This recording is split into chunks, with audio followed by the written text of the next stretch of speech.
Endless amounts of being tested. Eres gringo, francés o mexicano. Mi lado en el mundo dice lo que hago. This is Cesar Chavez Avenue, and it's a place where you can find very affordable food and groceries, affordable clothing. It's a very lively commercial strip in Boyle Heights. I mean, a lot of places where you have concentrations of people living in poverty, you don't have really vibrant commercial centers. The immigrant populations really help keep it alive. Till I bring it on back, and won't stop until I'm triple plat without a contract.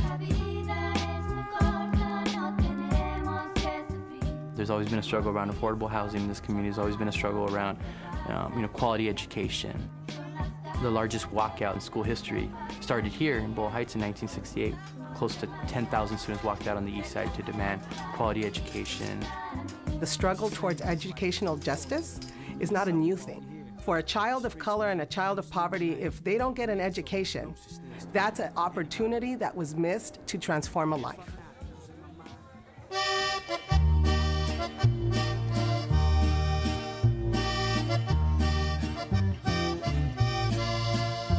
The Boyle Heights Learning Collaborative is a group of organizations that have come together to do something about the student achievement in Boyle Heights.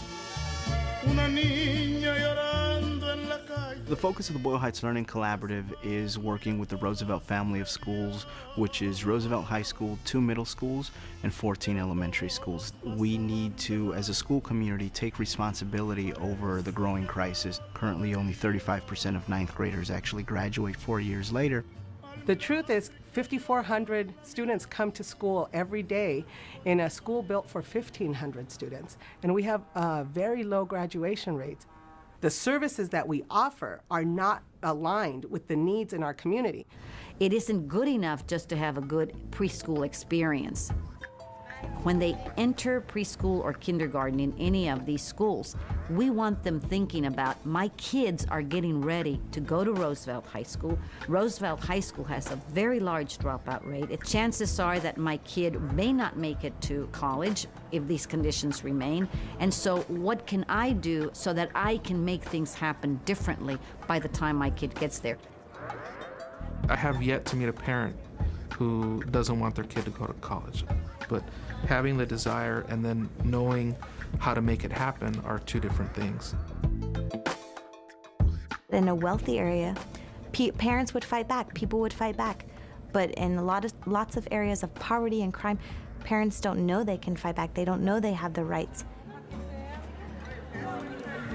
Entonces es posible para un estudiante para ir a este tipo de colegio, estudian por 2 años y después ir a la universidad. Sometimes it's the language issue, but even if it's not a language issue, we've learned that schools traditionally, when they give parents information, it's, I speak to you, I give you information. If there's time, we can have a Q&A at the last 5 minutes. Please don't interrupt my presentation. That's not very welcoming. And not just that, it doesn't really help parents learn.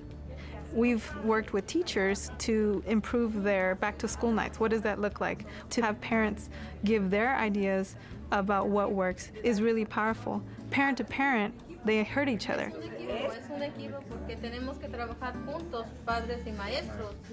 I think that the biggest gain out of the Achievement Academies was the comfort level that was achieved between teachers and parents, and that they felt empowered to now be able to be advocates for their children and to know that it's their right to be able to speak to the teachers and to ask the questions that they need to ask. And it's their right also to be answered to those questions. Yo estoy aquí cuando me necesitas.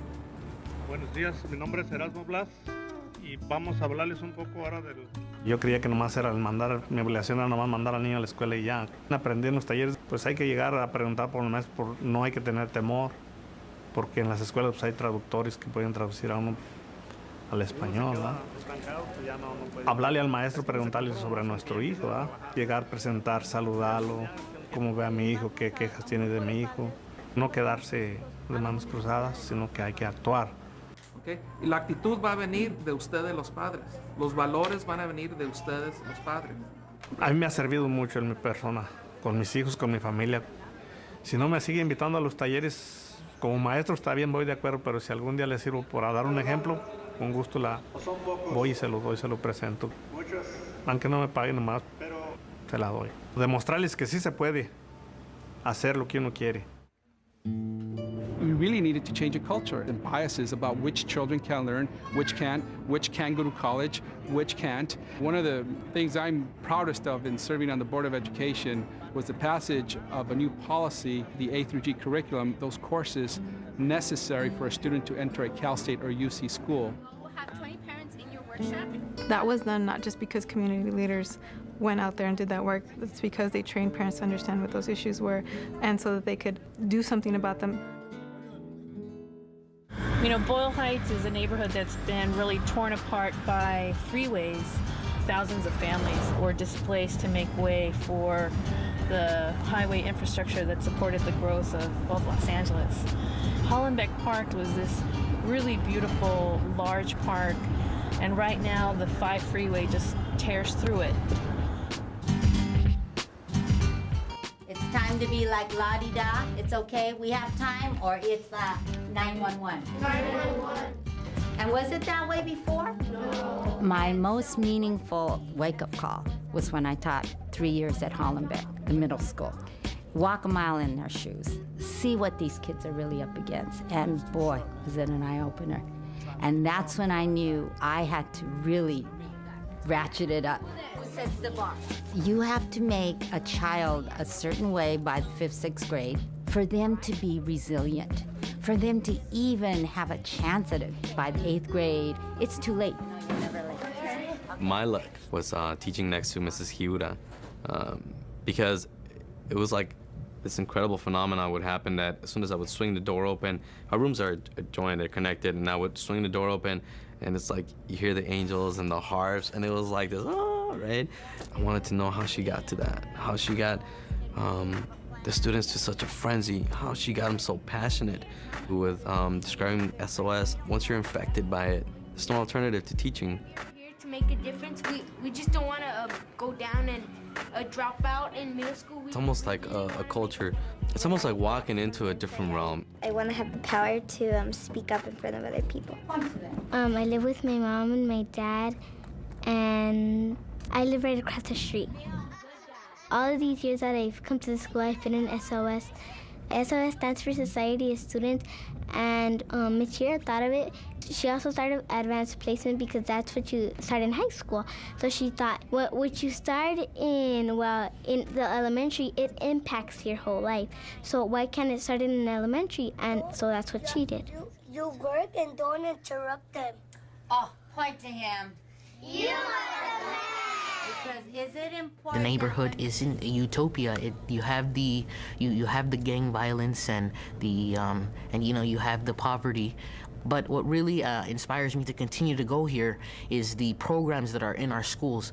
I joined SOS in 1st grade. I was always an intellectual student, but then I noticed that I needed something more than just that ability to do well, and that was the perseverance and also the ability to work together with other students. They're able to really listen to each other. You know, it's a mindset of higher expectations. It really is. And always introspecting to see that you are living the best or being that AP person that you aspire to be. Your mind is always working. The purpose of this is to release your mind from that square little what? Box. I feel like this is really leadership. You know that you're doing well, and there's nothing that can stop you. As the great Ralph Waldo Emerson once said, our greatest glory is not in never failing, but in rising every time we fail. You need to respect other people. Don't call other people names.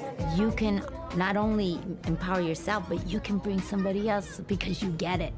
You get it. You are a 5th grader that gets that 5th grader. You are a bully that gets that bully. You are the lazy kid that gets that lazy kid. No one can talk their language like they can. It's a way of life that helps kids help themselves and each other, that makes them realize who they are and where they can go and how to bring others with them. Quiero dar las gracias a ustedes por lo que están haciendo a empoderar a los padres, a darlos, a educarlos y asegurar que están involucrados en nuestras escuelas y en el futuro de nuestros niños. So, gracias. The task is absolutely daunting when we think of both improving the quality of education, but also when we look at the actual conditions that exist in the neighborhood.